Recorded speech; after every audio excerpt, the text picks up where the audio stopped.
Welcome to the Waldorf Microwave 1 plugin deep dive video.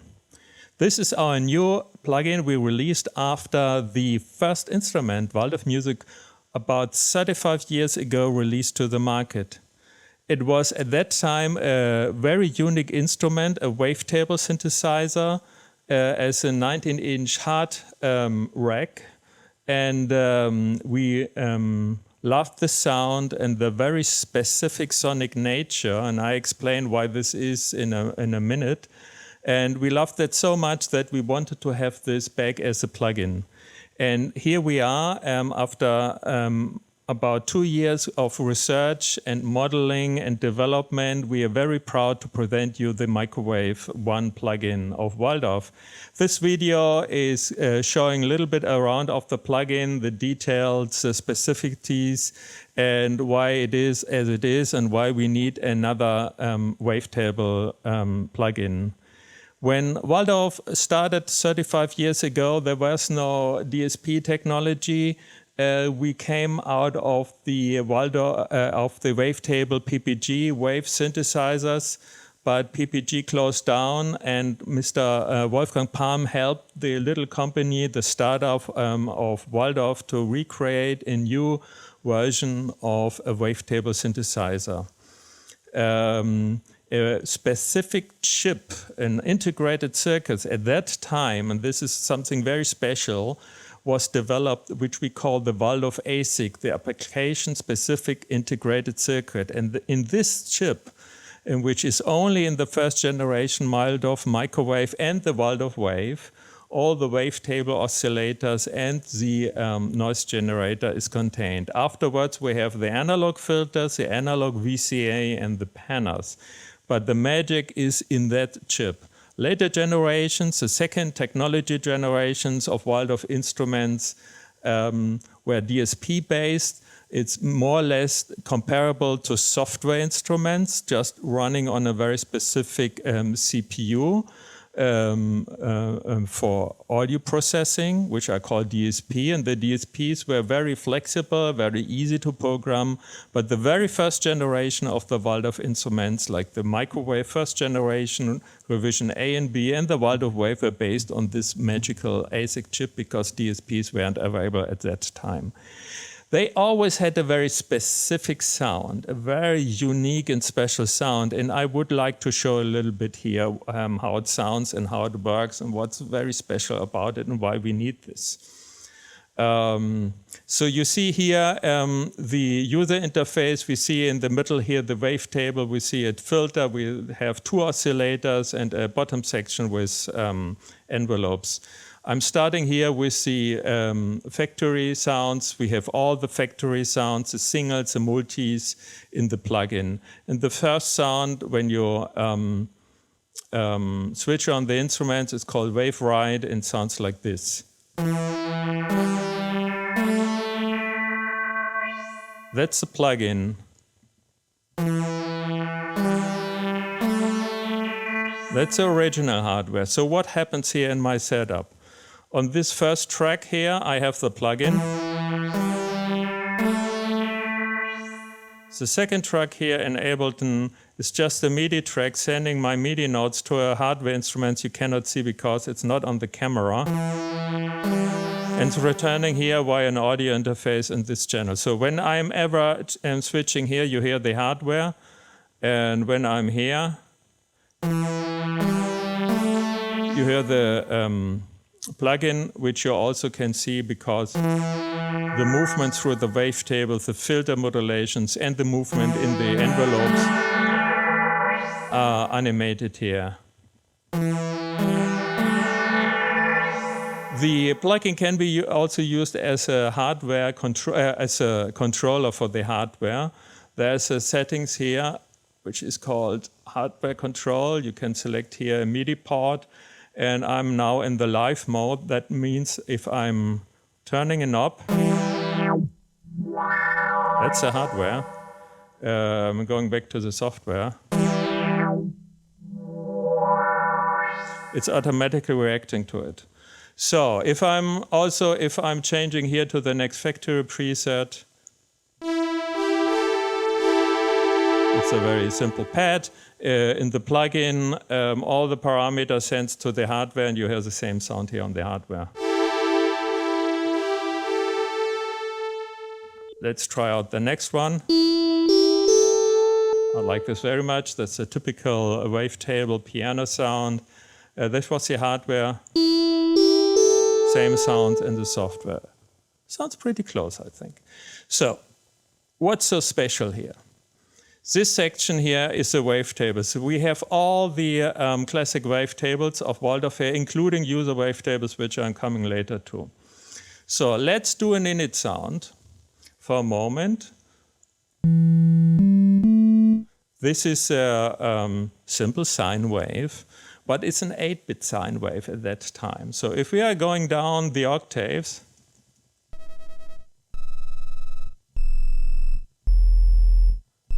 you hear a very specific 8-bit quantization noise.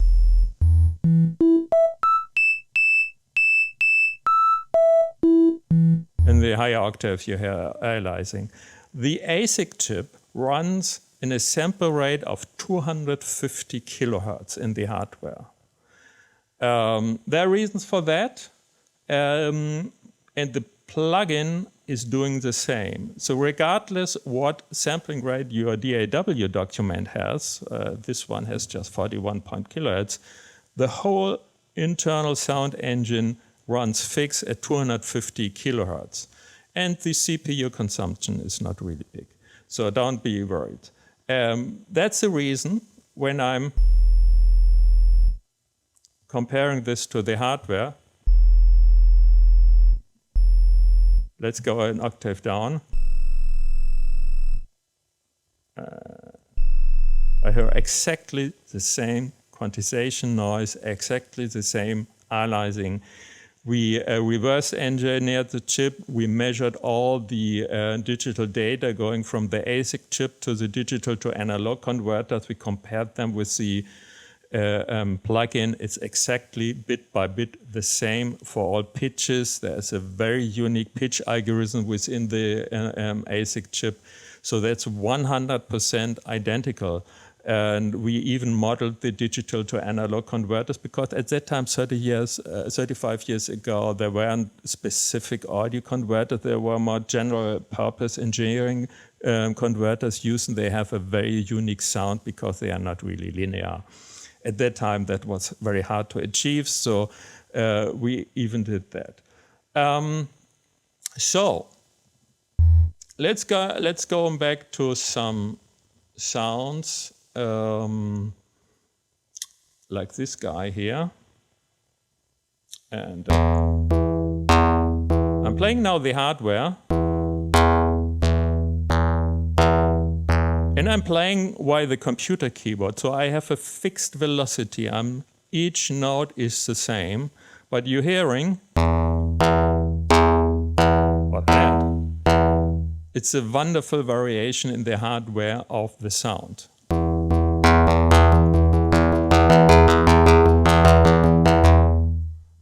Which makes it very lively, which is very organic for that sound. And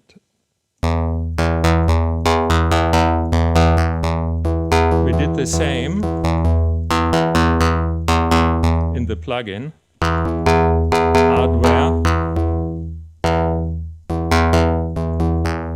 Plugin. The reason for that is that the ASIC chip itself, all the envelopes and all the LFOs and such are calculated digitally by a very weak, for today's standard, CPU, but it was a famous CPU, a 68K Motorola CPU, and that CPU wasn't just fast enough to deliver high-speed envelope data to the digital to analog converters for controlling Y control voltages, the filters, and the VCAs for that stuff, because that is running in the analog domain, but controlled digitally. And the digitally CPU, was just fast enough to do it always exactly the same. And they did a very wonderful job using the limited technology in a very musical way. We have the original 68K source code, and we analyzed everything, and we remodeled within the plugin the temporal behavior of that CV updates. That's why these envelopes you see here with a very short attack, with all their variations are sounding exactly the same in the plugin. And this, like we see 8-bit aliasing, quantization noise, the 250K sample rate, this very lively and this very organic way of dealing with envelopes, especially with sharp attacks and short decays, this makes the magic of the microwave first generation. No modern wavetable plugin can do this easily. You can do some randomization stuff, but it will never sound that way the original instruments did it, and they did it in a very musical way, and we remodeled that. That's not a random generator. It's really modeled after the original code. That's why it's so close. So let's move on to some more stuff. We have here a very interesting 8-stage wave envelope, which can be looped. You can control the key off point here. It's a very complex beast, and by this beast you can do very complex modulations. We have the filter envelope, obviously, and all the envelope parameters like attack, decay, sustain, release can be modulated.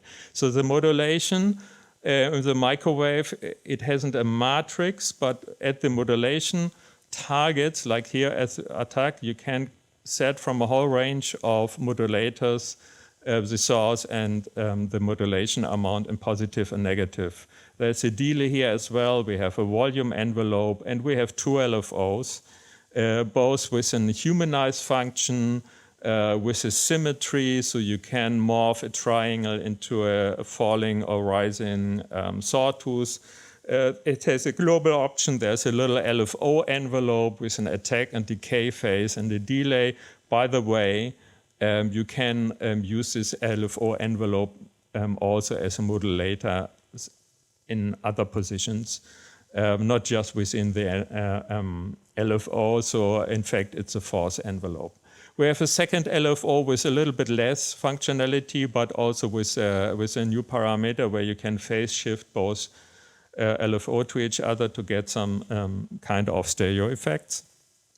Then we have a very unique noise generator, and we took some time to model this. So let's listen to the noise generator. So I'm going down with the oscillator volumes.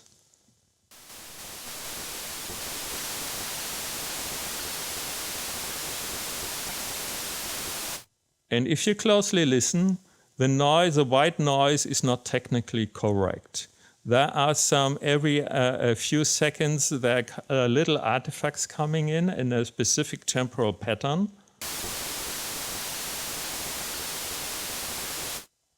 And if you listen to that on the hardware,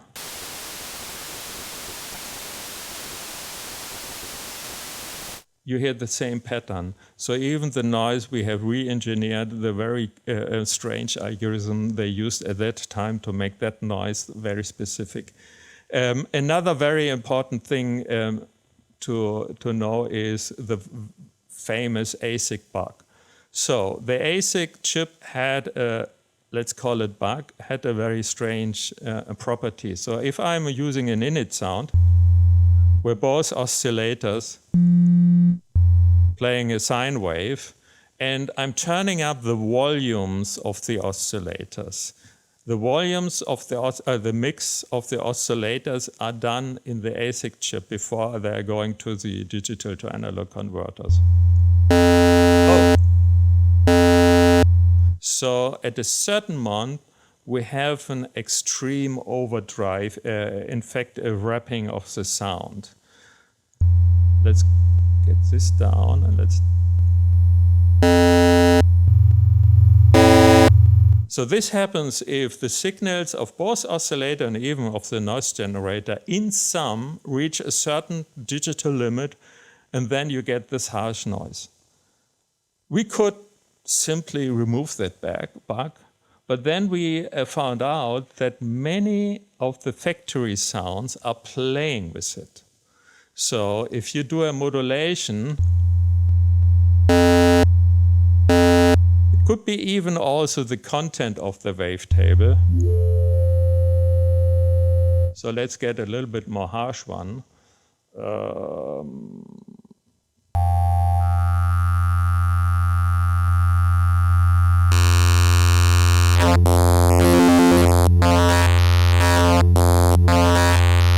And you get this wonderful modulation. So you get with this harmonically already rich wavetable into this kind of hard, for guitarists it would be similar to a fuzz pedal.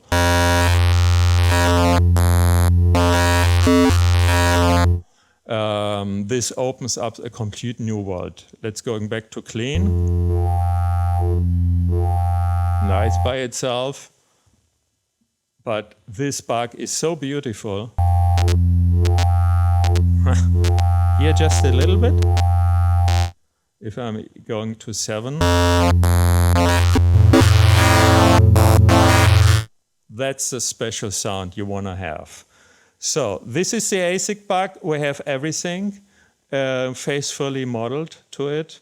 And by the way, that was the hardware. I forgot. So let's do it with the software.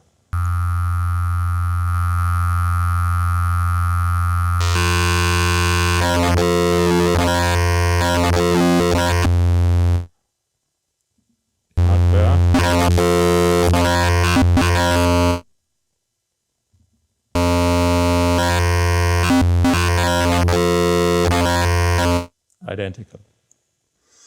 So sometimes when I'm doing this A-B comparison, and I did hours, tens of hours, hundreds, thousands of hours while developing that stuff, I even forgot about switching A to B. What I'm hearing now, it's a hardware or software, sometimes it's really confusing because it's so close.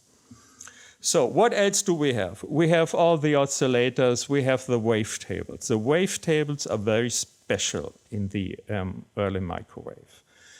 And so if we are looking here on the oscillator table, and let's going back to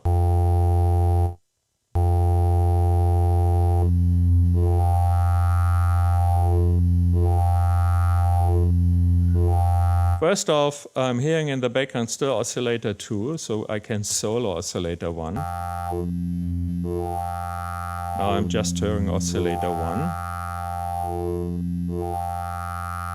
Each wavetable has 64 positions in the original microwave. The last 3 positions are triangle, rectangle, and sawtooth. They put this 3 at each of the wavetable at the end to have some kind of virtual analog thing going on. So you can always have, regardless of which wavetables you have, you can always have a sawtooth in one of the oscillators, or even both if you want. The other thing is, the wavetables have, let's say, if I'm subtracting 3 from the 64, 61 individual waves. But not all of the 61s are defined. So if I'm switching here and I'm seeing here a control table, I'm seeing here the waves which are really defined. So I can visualize this if I'm clicking here. So we have at position 0 a waveform called 101, we have at position 8 a waveform called 61, and then goes on with position 16 and so on. So what's with the position in between? These positions in between are interpolated automatically. You see it here now, here in this graphics. If I'm going back to control mode, you see here the control table. I'm seeing only the ones which are defined. And if I'm switching one to another one, for example, this has just 4 defined, and the rest is just interpolated. There are also some very famous wavetables which are, not this one, which are called algorithmic. These are just computed. So these wavetables are computed inside the hardware and also inside the plugin with the original code to produce this wavetable from formulas. There are also user wavetables, and for the first time we make them editable here directly in the plugin. So I'm now at the user wavetable 1, and I have here a little way to control these waves. So with create, I could start, let's say, with 4 positions, and that would sound like this. And if I'm moving, I hear the interpolations. I could now change the wave on this position 2 here by this dial.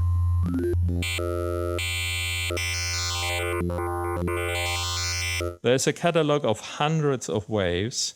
They're a little bit messy sorted here in the original instruments, but it's a little bit fun to just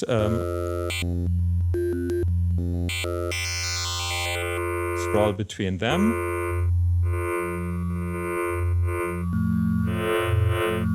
I could also change the position of this wave, move it a little bit more to the beginning. And because it's fun, we have some random modes, so I can just create some lucky 4s here with 4 random wavetables. Each time I'm calling this. Strange, huh? I don't like this, so let's get another one. Oh, that might be interesting. So by this you can easily create your own wavetable, use them, and in your user presets they will be automatically saved. Yeah, so this is all about the wavetables. There's more functionality. Just check out the handbook or just experiment with the plugin. We have modulations for the pitch. We have modulations for the wave. We have the same for oscillator 2. The modulation from oscillator 2 can be linked to oscillator 1 because that's sometimes very useful.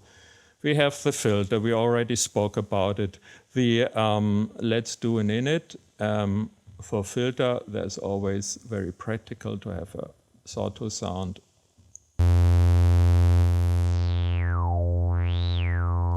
There were 2 revisions of the first microwave. We have the revision A, sounds like this. I think I made a user sound with some filter modulation. Yes.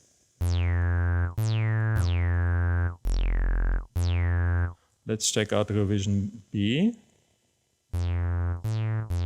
In revision B, Waldorf at that time had to change the filter, the Curtis filter chip, to a different model because the first one weren't available anymore.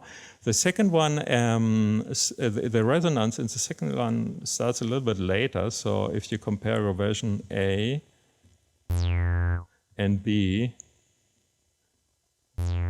with a more moderate resonance setting, the A has more juice to it.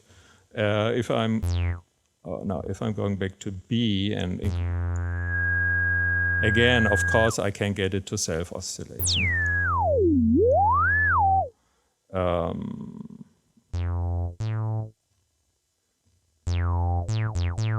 But the revision A is somehow considered to be the more classic and the better one. Let's compare this to the hardware.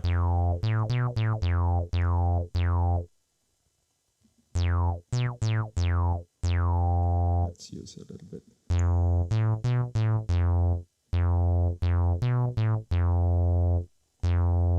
So there's another nice thing. We have a filter calibration mode. So now all filters are perfectly tuned, which is never the case in a real analog system, except for the first 2 seconds after you run the filter calibration routine in the hardware. So we have a little functions here for the cutoff and the resonance for all 8 voices to detune a little bit. You can do it manually by turning the dials here, or you can just have a little bit of a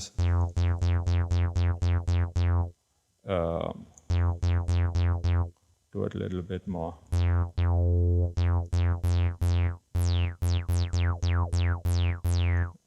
Move that a little bit. You hear the variation.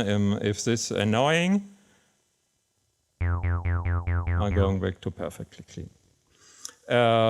So we can play with these elements as well and calibrate or decalibrate the instruments to our likings. We have some global options here. There is something like a stereo width, which squeezes down the panorama effect at the end. So the voice architecture by itself is mono, but at the end there's a stereo panel which was used by many of the presets.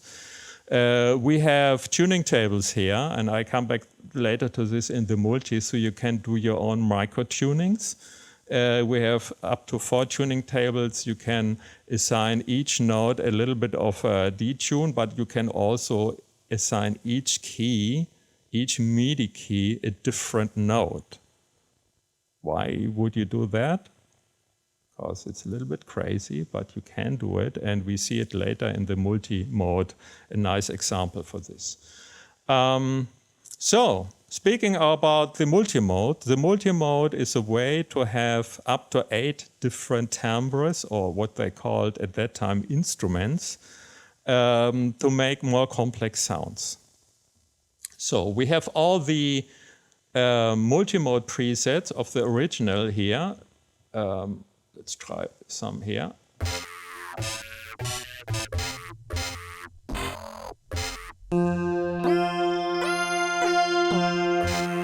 You see here we have 4 instruments, and they're grouped 2 together, and for a keyboard split. You see here you can assign some key ranges, you can also assign some velocity ranges. Or here you just layer 2 together, 2 sounds. So let's see, if I'm soloing the first one, would be that. If I'm soloing the second one, it's a different. So it's a very similar sounds. Both are a little bit like string-like sounds. You can pan them, you can detune them, you can set the volume, a transposition, and with settings you have many more options. You can define the key zones, the velocity zones, and an individual tuning. So let's see what else do we have. We have, for example, here a massive sounds.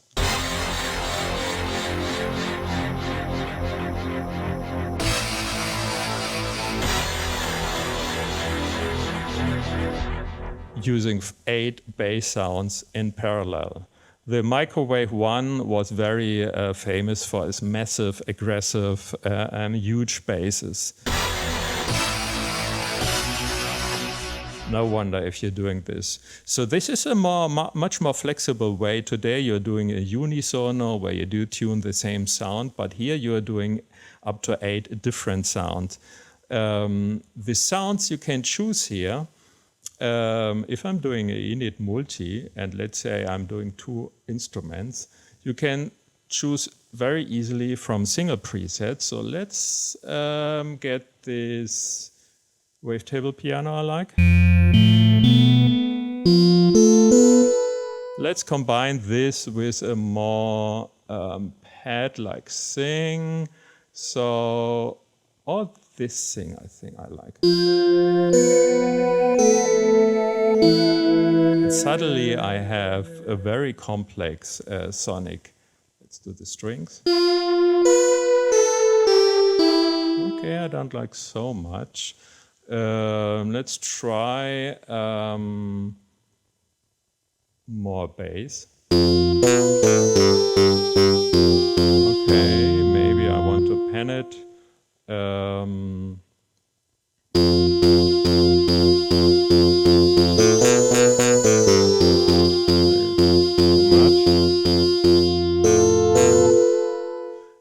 this you can do very complex sounds. All the user sounds can also have multi. So I did here. This is called clone because we have some specific functions, like if you do one sound, you can clone to the instruments. You can copy and paste between singles and all the instruments.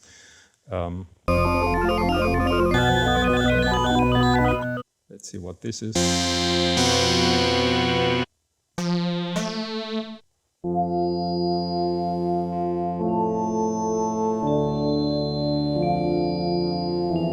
So you can do quickly very complex, interesting sounds. You cannot only combine factory presets into multis. Of course, you can edit each individual instrument. So that's new in contrast to the hardware, which could just combine presets. And you would select from top which of the instruments are currently editing in the oscillator and the filter page. Yeah. So we have this. We have, what else do we have? We had the calibration editor. We have a user wave editor. You can edit your own user waves. We have the hardware control. We have an analyzer. And if you look closely, this analyzer goes to 120, roughly over 100 kilohertz. And I mentioned it runs in 250 kilohertz, so it can display until 125. That's a proof that internally the plugin is running in the highest and the 250 kilohertz sampling rate. So you can also preset-wise, and this is very interesting because the instrument, the hardware, is on the market for 35 years, and certainly people had made sound banks with it. So you can here, from the menu, import sysex and MIDI files with program dumps from original hardware, and will read them and import them and give you this as user sounds. This includes tuning tables and also wavetables.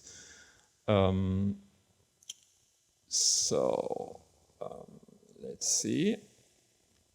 I wanted to demonstrate the tuning tables. I have here now multi-sounds with 4 different sounds. And if I'm looking here, the first one has a normal tuning, which is called linear plus. The second one has user 1. The third one has user 1.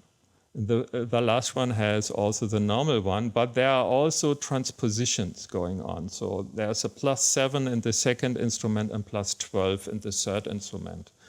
And if I'm playing now single notes, you hear a chord.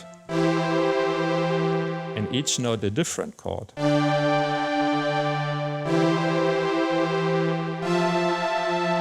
And this is due to the fact that the sound designer here in the tuning table was mapping for the tuning 1 notes to a different note.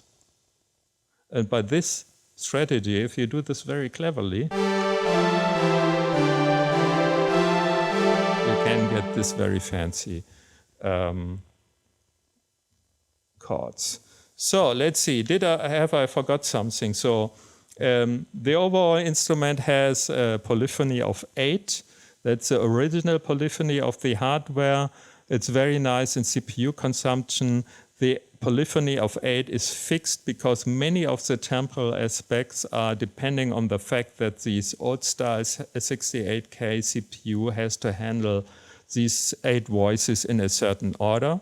If you want to have more voices or more layers with more voices, you would need to stack multiple instances of the plugin. And the plugin itself, it's available as VST, VST3 on Mac as audio unit, and AAX, both for Windows and Mac. And this concludes my little deep dive. And if you have questions, feel free to contact Waldorf support. They're happy to answer all your questions. Check out the manual and make some good music. Thank you and bye-bye.